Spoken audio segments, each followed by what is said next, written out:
Imagine it's the 14th of December 2001. You are a 42-year-old accountant living in Buenos Aires, Argentina. Your apartment is modest but comfortable in the Palermo neighborhood, on a tree-lined street where the cafes open early and the newspapers are still delivered by hand. You have spent 20 years being careful with money. You have done everything right. You have a savings account with $11,000 in it.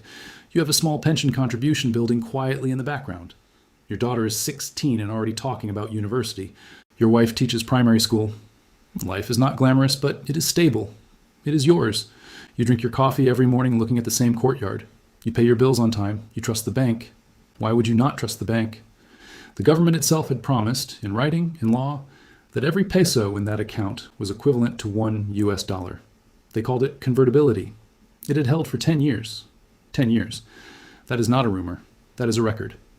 If you have ever wondered why countries that seem stable suddenly implode overnight, why ordinary people wake up one morning to find their savings are gone, their rules have changed, and the promises made to them by governments and banks have simply been erased, stay with me. What you're about to hear is not a theory, it is a pattern. It has happened before.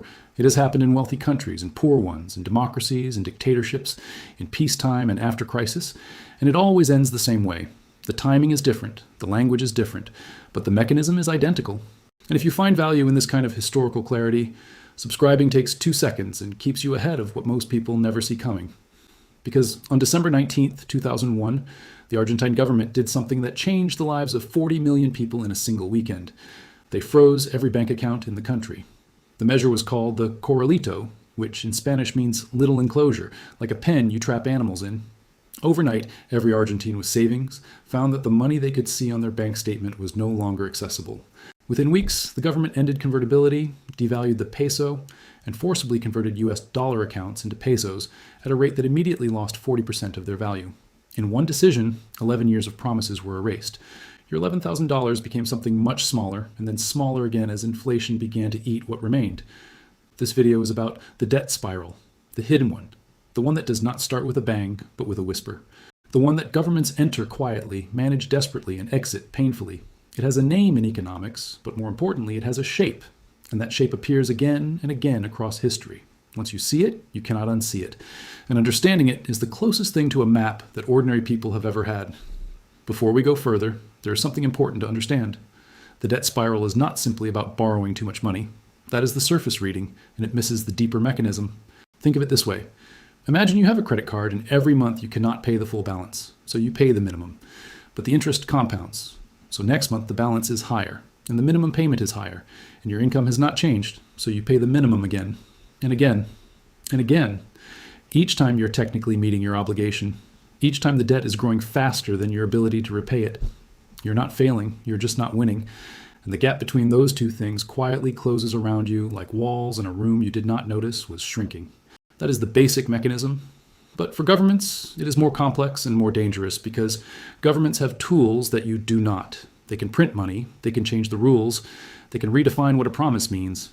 And those tools, when used to escape the spiral, almost always transfer the pain from the government to the people. The debt does not disappear, it is redistributed. From balance sheets to grocery bills, from bond markets to kitchen tables. This is what makes sovereign debt crises, which is the formal name for when governments cannot manage what they owe, so devastating for ordinary people. The crisis is not random, it is a transfer. Someone pays. It is almost never the ones who created it. The root cause goes even deeper than bad borrowing.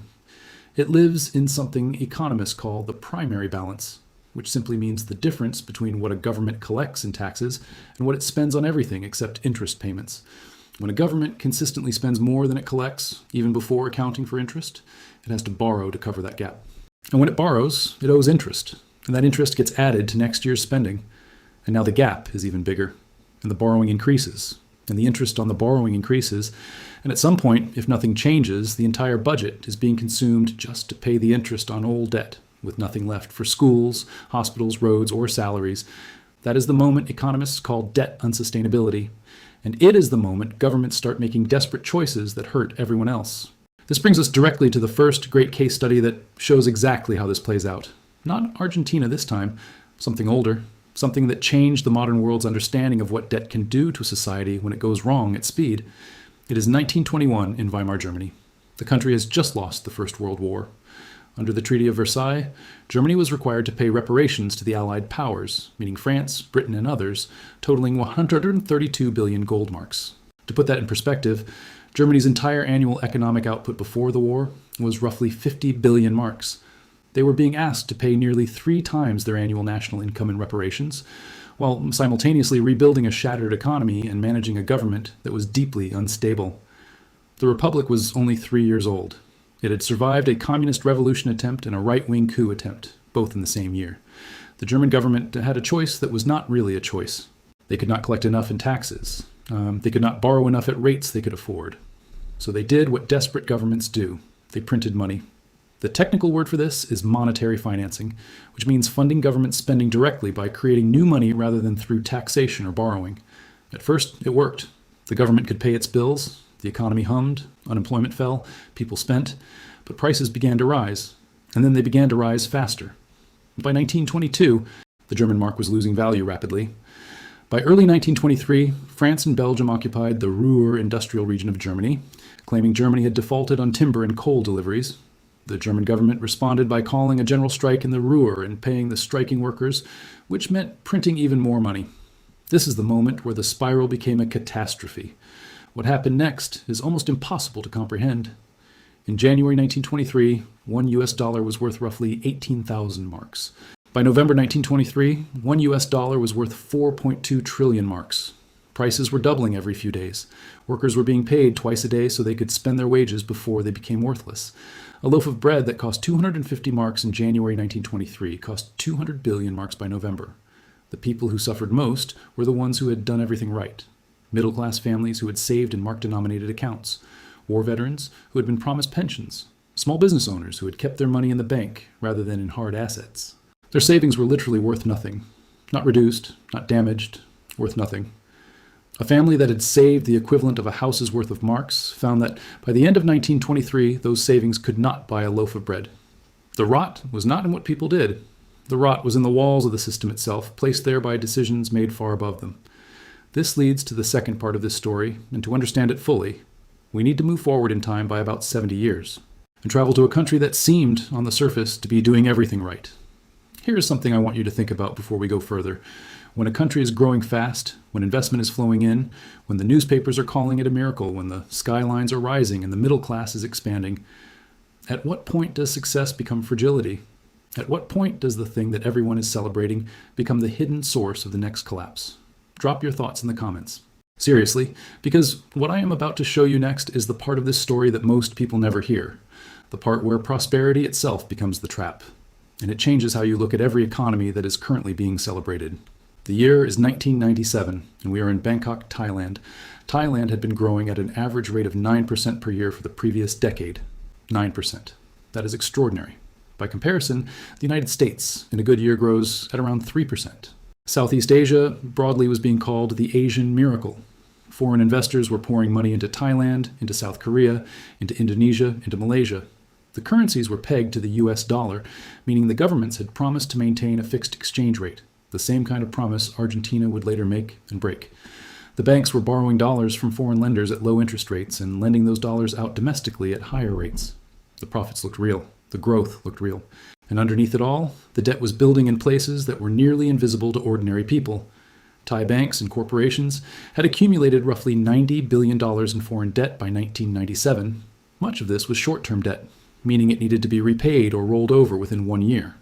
The assets those loans had funded, real estate, infrastructure, commercial projects, were long-term investments that would not generate returns for years. This mismatch between short-term borrowing and long-term spending is a warning sign. It works fine as long as confidence holds and lenders keep rolling the debt over. The moment confidence cracks, it collapses like a bridge. In May 1997, currency speculators began attacking the Thai baht. They believed the peg to the dollar was unsustainable. The Thai central bank spent its foreign currency reserves trying to defend the peg. On July the 2nd, 1997, the reserves ran out. Thailand was forced to float the baht. It immediately fell by 15%, then more. Foreign investors pulled their money out.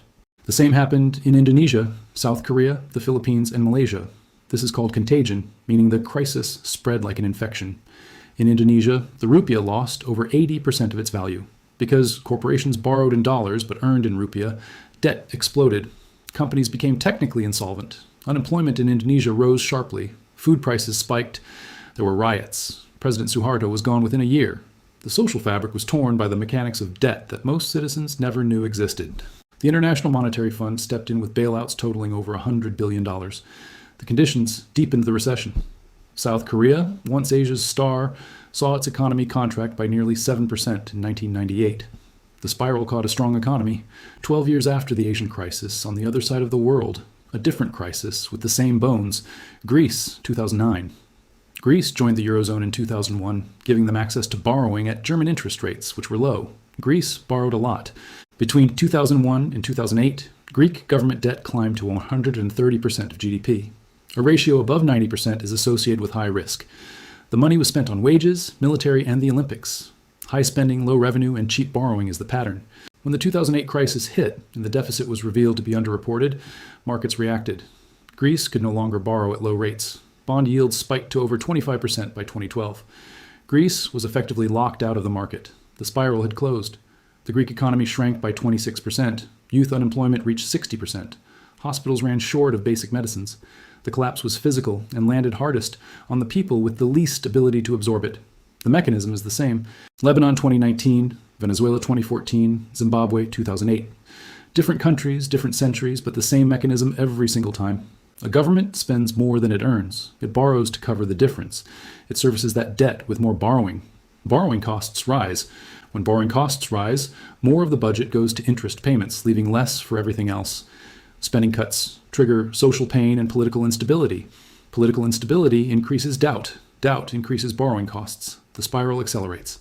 And at the end of this acceleration, the government reaches for one of a very small number of exits, all of which transfer the cost to the people. Those exits are devaluation, which means reducing the value of the currency, which makes imports more expensive and erodes savings. Default, which means simply refusing to pay bondholders, which destroys trust and access to future credit. Austerity, which means cutting government spending dramatically, which contracts the economy and removes services from people who depend on them. Or inflation, which means printing money to cover debts, which erodes the purchasing power of anyone holding that currency. These are not 4 different crises. They are 4 flavors of the same crisis. 4 different ways of answering the question, who will absorb the loss? And history is remarkably consistent in its answer. The person absorbing the loss is almost never the one who made the decision. It is the accountant in Palermo with $11,000 in a savings account. It is the pensioner in Athens who planned her retirement around a system that was drifting toward collapse while politicians assured her everything was fine. And this is where history gets uncomfortable. Because the debt spiral does not distribute its pain evenly. It has a signature. It has a preferred victim. And it has, in every recorded case, a group that walks away from it largely intact. The ones who suffer most are almost always the same. Middle-class savers who hold their wealth in the currency, pensioners and retirees who depend on fixed payments from a government system. Small business owners who are exposed to local economic conditions without the flexibility to move. Workers in the public sector or in industries dependent on government spending. These are the people who, by every standard measure, did the right things. They saved, they contributed to pensions, they paid taxes, they trusted institutions, and in a debt crisis, their trust becomes the instrument of their loss. The Greek pension system was restructured 3 times between 2010 and 2017. Each restructuring cut payments. By 2015, the average Greek pension had lost about 45% of its real value compared to 2010. Pensioners who had contributed for 30 or 40 years found their monthly income slashed not once, but repeatedly. In Argentina, the forced conversion of dollar savings to pesos and subsequent inflation destroyed approximately 2/3 of middle-class savings within 2 years of the 2001 crisis. In Lebanon, after the banking system froze in 2019, ordinary depositors lost access to their savings for months and then years. Many are still waiting. The banks used a legal framework that protected the institution and its major shareholders, while ordinary depositors watched their life savings become trapped and then eroded. Now contrast this with the other group, the ones who consistently come through debt crises with their wealth preserved or even increased. In every case study, without exception, those who held hard assets, meaning real estate, gold, foreign currency, held outside the domestic banking system, and equity and productive businesses, fared dramatically better. Not perfectly, not without cost, but dramatically better.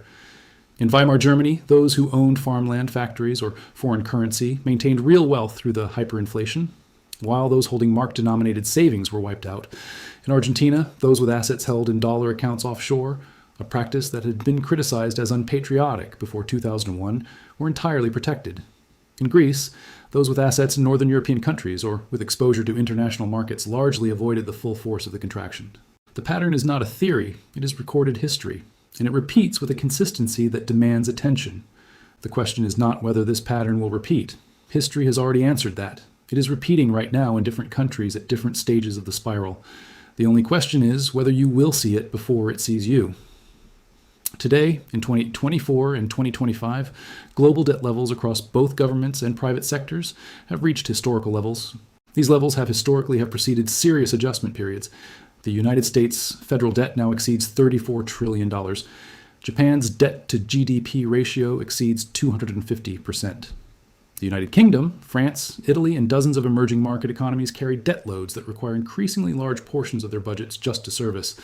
This is not a prediction. This is arithmetic. And the question the historical record asks is not if, but how and at whose expense. If this channel helps you think differently about the world you live in, subscribe.